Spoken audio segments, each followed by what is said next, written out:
의미가 있다면 신약의 맥주절은 초대교회가 탄생된 날이며 처음 믿는 믿음, 처음 느낀 그리스도의 뜨거운 사랑으로 제물을 드린 절기라고 할 수 있습니다. 우리가 그동안 하나님을 알지 못하고 살았다면 누군가 위해서 하나님을 영접하고 하나님이 내 안에 있다라는 것을 고백드리는 게 벌써 내 안에 교회가 임했다라는 얘기. 맥주절 그 절기가 내 속에 들어왔다라는 얘기예요. 지금 여기 있는 분들도 맥주절을 지키기 위해서 지금 이 자리에 임한 거예요. 그래서 우리는 지금 하나님이 절기를 지키고 있습니다. 구약의 수장절이란 창고의 곡식을 저장하고 드리면서 감사하는 절기입니다. 이거는 신약의 수장절의 의미는 주님이 재림시에 믿는 자들을 하늘의 창고에 다 거둬 드린다라는 의미가 있는 것입니다. 우리는 하늘나라를 위해서 우리가 얼마나 복음을 전하고 얼마나 주의에 헌신하고 봉사하고 있습니까요? 우리 아까 윤정근 도사님이 고백처럼 우리의 복음을 전하는 그 사역을 했을 때 우리의 모든 복이 위에서 창고에 쌓인다라는 거예요. 모든 것이 쌓여집니다. 그래서 이 3대 절기에는 공통점이 있습니다. 그냥 그걸로 해서 끝나는 것이 아니라 거기에는 공적인 행사로서 시행하라는 것입니다. 그 나라에 선포된 것입니다. 그래서 그 이스라엘에서 3대 절기를 철저하게 지킵니다. 우리 믿는 우리도 영적 이스라엘 우리도 철저하게 그 절기를 지켜야 됩니다. 그리고 범국민적인 거사로 시행하라는 것입니다. 모든 사람들이 시행하라고 지금 말씀하고 있습니다. 헌신과 감사가 주제가 되어야 한다는 말씀입니다. 그 세 가지 절기 중에 우리가 헌신해야 돼요. 그리고 하나님 앞에 감사해야 되는 주제가 항상 있어야 된다는 말씀입니다. 우리가 교회 올 때마다 정말 감사해서 나오셔야 되는 거예요. 어쩔 수 없이 나오는 그거는 아니고 정말 나를 사랑해 주셔서 이렇게 해줬다라는 그 감사로 나오셔야 되는 거예요. 사랑과 봉사의 정신을 나타내라는 것입니다. 우리 삶 속에서 사랑이 넘쳐야 되는 거예요. 사랑은 모든 허물을 덮는다라고 얘기했어요. 그 사람이 죄가 있으면 덮어주는 거예요. 덮어주는 거예요. 그리고 봉사의 정신으로 나타나 보여줘야 되는 거예요. 그리고 이것은 기념의 성질들이 있다라는 사실입니다. 오늘은 그 중에서도 맥주절을 중심으로 하여 이 절기로 함축되고 있는 스문뜻과 어떤 이름이 있는지 알아보겠습니다. 이게 보면 맥주절에 대한 이름들은 초실절이고 맥주절이고 실칠절이고 오순절이 있습니다. 이 네 개가 맥주절과 다 네 개가 같은 맥락이라는 거예요. 그래서 오순절은 성령이 임한 절기라고도 얘기하죠. 그래서 오순절에 대해서 더 자세하게 알아보겠습니다. 예, 오순절이라고도 이제 부른다고 했죠. 맥주절이. 이게 보면은 이것은 유월절을 지킨 후 첫 안식에서 계산하여 7주일이 지난 후 50일이 되는 날이므로 불려진 이름입니다. 유월절이 다음 날서부터 7주 지나서 그것을 합쳐서 50일에서 오순절이라고 합니다. 한순절이 10절이니까 오순절입니다.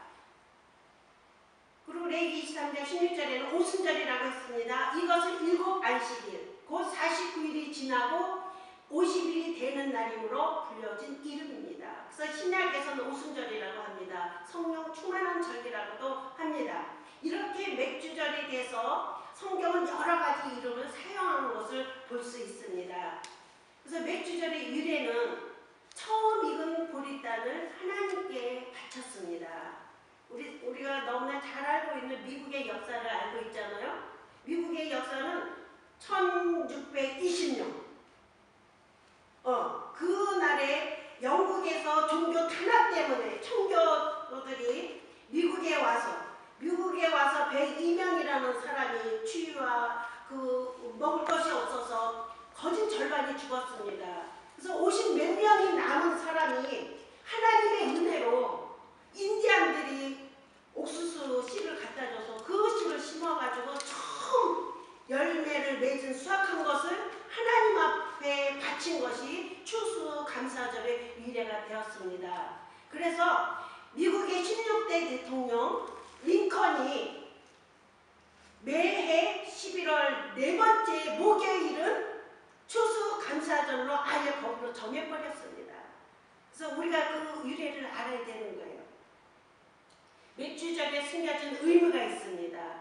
왜냐하면 오늘이 맥주절이기 때문에 우리가 그 숨어있는 뜻을 발견해야 돼요. 뭐냐면 부활하신 예수 그리스도와 그의 몸된 교회 운동의 상징이기 때문입니다.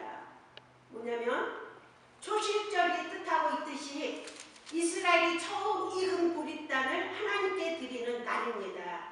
하나님께 드리는 처음 익은 곡식단은 부활하신 예수 그리스도를 비유하고 있습니다. 그 부활은 처음 익은 열매라고 하였기 때문입니다. 고린도전서 15장 20절인데 이 말씀을 잘 알아야 돼요. 맥주절에 숨어있는 뜻은 처음 익은 열매, 부활하신 예수님을 말씀하고 있습니다. 너무 놀라운 말씀이 또 있습니다. 우리 곧 성령 처음 익은 열매를 받은 우리까지도 우리 몸의 구속을 기다리느니라 이렇게 좀 말씀하고 있습니다. 우리가 성령이 내 안에 임함으로 우리도 성령이 처음 익은 열매라고 지금 말씀하고 있습니다.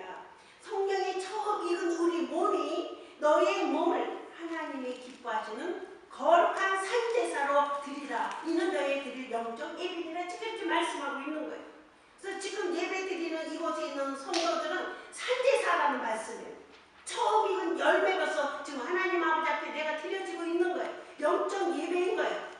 처음 드린 열매는 하나님이 받으십니다. 우리 예배를 받으십니다. 맥주절은 자연의 은혜에 감사하는 절기이기도 합니다. 유월절은 구원 계시의 은혜를 감사하는 절기입니다. 그리고 종된 애굽에서 구원을 받은 것을 기념하는 자유와 해방의 명절입니다. 그러나 맥주절은 자유와 해방을 받을 백성이 가나안 땅에 들어와서 농사에 얻은 새 소득을 주께 감사하는 절기입니다. 그래서 유월절은 먹는 절기입니다.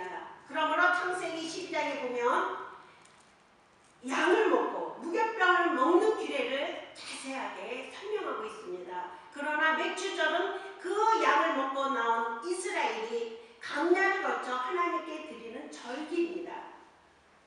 그래서 우리는 드려야 되는 거예요. 하나님께 헌신하는 거예요. 드려지는 헌신의 절기라는 말씀입니다.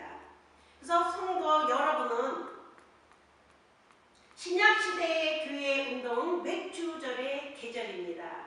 맥주절의 특색은 주신 하나님께 대한 감사의 반응입니다. 그것은 우리는 생활을 해야 되는 거예요. 그리고 존 브래드포드는 말하기를 왕이 나를 놓으면 감사하겠고 날 감옥에 가둬도 감사하겠고 나를 태워 죽여도 감사하겠다라고 이렇게 날마다 감사를 드렸습니다. 스펄전은 말하기를 일어서서 주님의 사랑을 찬송함이 없이 자기 길만 가는 자는 뱀과 같다고 이렇게 고백하고 있습니다.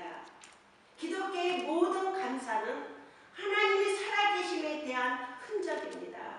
지금 어려워도 감사를 하는 것이 진정한 그리스도인이라고 지금 말씀하고 있습니다. 우리가 이 맥주절을 우리가 이렇게 보면서 우리 심령 속에 정말 살아오면서 얼마나 감사하고 있었는지, 주변에 감사할 조건이 너무나 많은데도 불구하고 없는 것을 불평했지는 않았는지 우리 동영상을 보면서 우리가 깨닫기를 바라겠습니다. 저는 이 동영상을 보면서 진짜 볼 때마다 많이 울어요. 저럴 수가 있을까 하는 생각에